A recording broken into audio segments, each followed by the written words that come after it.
L'évaluation.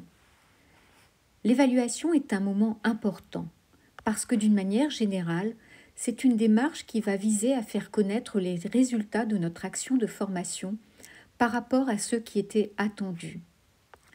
Évaluer, c'est se donner des repères pour apprécier les effets de l'action. Évaluer, c'est cerner des écarts et à partir de ce constat prendre des décisions. L'évaluation, c'est donc aussi un processus d'aide à la décision. On peut dire qu'il n'y a pas de formation sans évaluation. D'ailleurs, Gérard de Vecchi, dans son ouvrage « Aider les élèves à apprendre », écrit « Dans la pratique, quand on évalue, le moins qu'on puisse faire, c'est de vérifier si les objectifs que l'on s'est donnés sont atteints.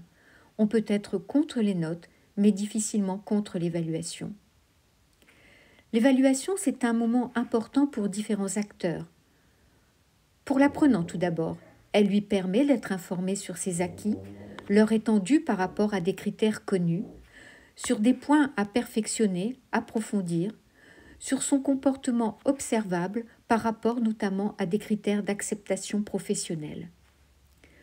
Pour le formateur, elle lui permet de savoir jusqu'à quel niveau ses objectifs sont atteints, donc à avoir des indications sur le travail et les apprentissages réalisés, pour repérer les difficultés rencontrées, pour prévoir et organiser des interventions d'ajustement, tant au niveau du groupe que de l'apprenant, de tester des méthodes, des scénarios, des moyens mis en œuvre en vue de l'amélioration de sa pratique. Mais c'est aussi un moment important pour le commanditaire, celui qui finance ou celui qui pilote la formation, car elle l'informe sur les changements qui ont été générés, changements visés mais aussi parfois induits.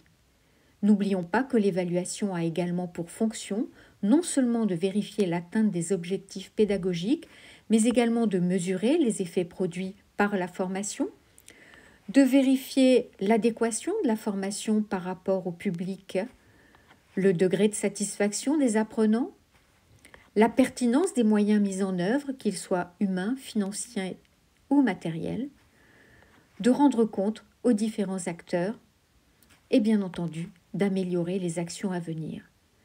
Derrière cela, il y a des enjeux économiques, financiers, commerciaux, mais aussi techniques et stratégiques.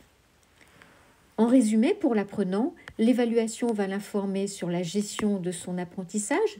Il devient acteur de l'apprentissage.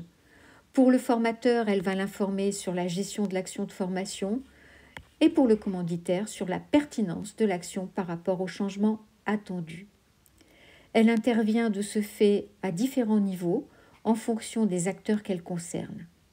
Quoi qu'il en soit, le formateur est à l'interface des acteurs en présence et il aura évalué pour et avec chacun d'eux. Posons maintenant une définition de l'évaluation. Attention, nous disons bien une définition, car il en existe de nombreuses qui renvoient à des pratiques et des visions différentes. Eh bien, nous dirons que d'une façon générale, c'est une opération qui consiste à recueillir un ensemble d'informations pertinentes et fiables et à les comparer avec un ensemble de critères liés à un objectif fixé, le tout en vue de prendre une décision. L'évaluation est une opération de comparaison. On compare un résultat à un objectif, une situation de départ à une situation d'arrivée. Hadji, en parlant d'évaluation, nous dit qu'évaluer signifie bien dire la valeur, c'est-à-dire apprécier des données constatées à la lumière d'une intention, d'un projet. Il en existe ainsi différents types en fonction de l'intention poursuivie. C'est de là que découle la typologie des actions d'évaluation que nous verrons dans la prochaine séquence.